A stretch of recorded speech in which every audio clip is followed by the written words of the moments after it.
Welcome back. All right, so in our first two explainers, we use the titrate framework to really map out all the common dizziness syndromes. Now we get to the most critical step of all, spotting the dangerous exceptions. We've drawn the map. Now it's time to enter the danger zones. So this time, it's all about making tough decisions under pressure. We're going to break down the red flags that separate a pretty benign inner ear problem from a potentially devastating stroke. We're going to get crystal clear on who needs to go to the hospital right now and who can be safely referred. Let's finish this algorithm. I really want to kick things off with this quote because it completely flips a common assumption on its head. We're all taught that a normal exam result is a good thing, right? But here's the twist. In a patient with continuous acute vertigo, a normal head impulse test is the opposite of reassuring. It's a massive red flag for a stroke. We're going to dig into exactly why that is, because getting this concept is absolutely crucial. Okay, so our very first filter is all about catching the most dangerous diagnosis out there, a posterior circulation stroke that's doing a really good impression of something harmless like vestibular neuritis. These are the signs we just cannot afford to miss. First things first, look at the patient's eyes. Now, in a typical peripheral issue like neuritis, that nystagmus, the rapid beating of the eyes, it's usually just horizontal and it only beats in one direction. But if you see nystagmus that actually changes direction when they look left versus right, or if it's purely vertical or twisting, well, that's when your alarm bells should be screaming. That is not a peripheral pattern. It points straight to a central cause in the brain. Let's circle back to that big idea from the start. So a patient comes in with acute vestibular syndrome. That means they've had nonstop vertigo for over 24 hours.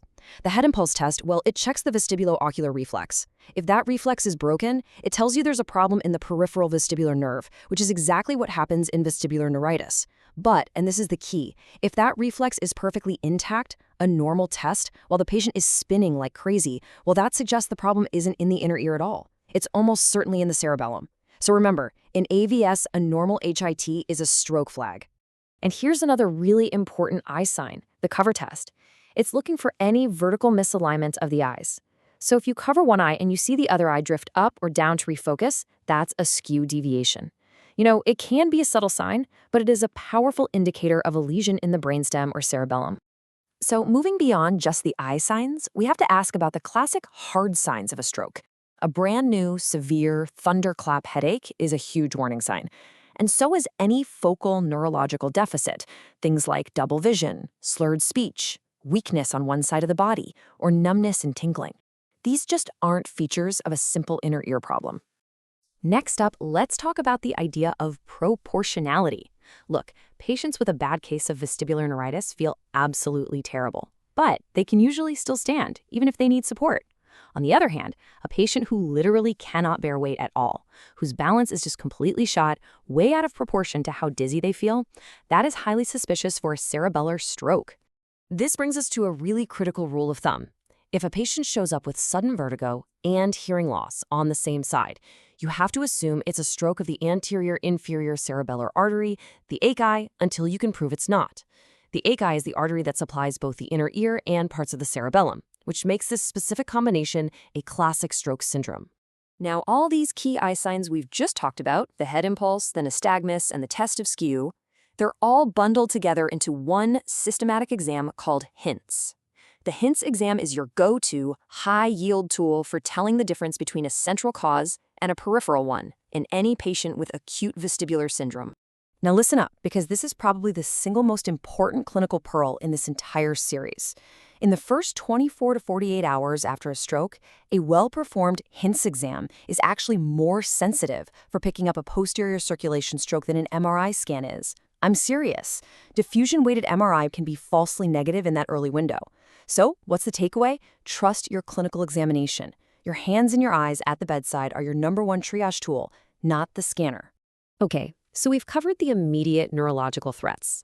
But there's a second, equally time-sensitive pathway that demands urgent action. This one isn't about saving a life, it's about saving a sense, their hearing. We're talking about sudden sensory neural hearing loss, or SNSL. The official definition is a loss of at least 30 decibels across 3 consecutive frequencies, all happening in less than 72 hours. The second you identify this, whether they have vertigo or not, the clock starts ticking.